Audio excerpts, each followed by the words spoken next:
Hello, ladies and gentlemen. Welcome back to the show. This is Njenga Njeru. Now, today we have the Matchmaker show, and you know the tradition here. But on today's show, I'm giving a warning. I am giving a warning to people who have been matched on the show and they end up embarrassing their partners. I'm giving a warning to people who, for example, yesterday I aired a video of a man who had a sexual dysfunction, but the woman ended up disclosing it to the people. And you know, when you get married, it is just whether it's formal or informal, you're going to sign an undisclosure agreement, whether it's formal or informal. You make it upon yourself to make sure that secrecy, privacy, and confidentiality of your partner is protected. Kwa mfano, look at that lady embarrassing a man who is now falling into depression slowly by slowly, just because friends and family were told that, huyu hatakangi kuoa kwa sababu hajiwezi, huyu ni mlemavu wa ngono. Imagine somebody telling you that. So I have a case of 3 ladies who have done that, and it is very embarrassing. And because I have their contacts, I am issuing a warning that every other time, because you see, you whenever you disclose somebody's privacy, and you see, these people have, we even have a protection program, a client protection program, where people are protected within the jurisdiction of the rule of law. I mean, that people are protected. They even want to remain anonymous. That's why some of them share their emails.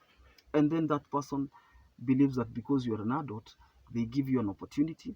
And once they give you an opportunity, they become vulnerable. They give you their numbers, they give you their phone numbers, you know, they wanakupea namba ya simu, access kwao nyumbani, watoto wao, alafu unaenda kuwa frustrate.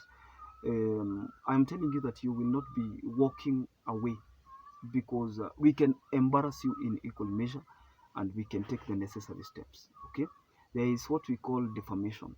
Defamation is a very, very, very serious offense, and it is charged in a court of law.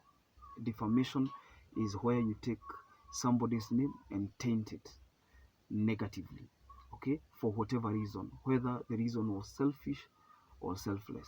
That notwithstanding, you are charged in a court of law. So the reasons notwithstanding, you can always be charged. Are we together? And I am looking forward to deal with 2 of these ladies, and I am going to deal with them, and because I have their contacts and I have their photos. If anybody else dares to, and that even goes to people who are scamming people. For example, you fall in love with somebody, and you end up asking them for money. You will be going to our list of shame, okay? And you can be trolled in equal measure, because that's what you deserve. Imagine falling in love with somebody, and the next day you're asking for rent, the other day you're asking for resources. People have to be disciplined. That's why we have checks and balances. Are we together? When you give people a lot of freedom, they tend to misuse the freedom, because they think maybe nothing can be done about it. However, on this show, we believe in honesty, transparency, and maturity, so that if you're not interested in somebody, then you can also not be interested in their money, you cannot be interested in their body, and that's the deal. Am I being fair? Am I? Yeah. So I am going to take action, and decisively, because I don't want people to feel unsafe. I want people to feel protected. I want people to feel protected even as they unveil their vulnerability, so that even a man who is not capable and a woman who is not capable, when they come together and be vulnerable to each other, they know that they have signed an undisclosure agreement. You're not going to embarrass somebody out there. You're not going to scam somebody out there. Okay? So that's one of the decisions I've been made to make under the circumstances prevailing at the moment. So this is a warning that if you take somebody, be serious with them. Don't extort money from them. Don't, there are even people, that's why I even ask people, I have asked people 100 times, more than 100 times, don't send nudes. If you send nudes, no matter how much, no matter how safe you feel, at the end of the day, that person can use them for blackmail.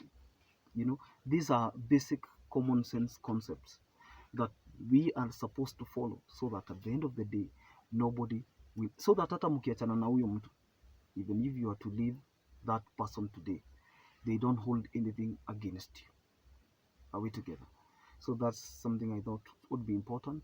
It's a measure that takes effect immediately. What are your thoughts? I don't know what you're thinking, because it's part of our client protection program, and privacy protection at the same time helps to safeguard our matchmaking community. Until next time, this is Njenga Njeru. Bye bye. God bless.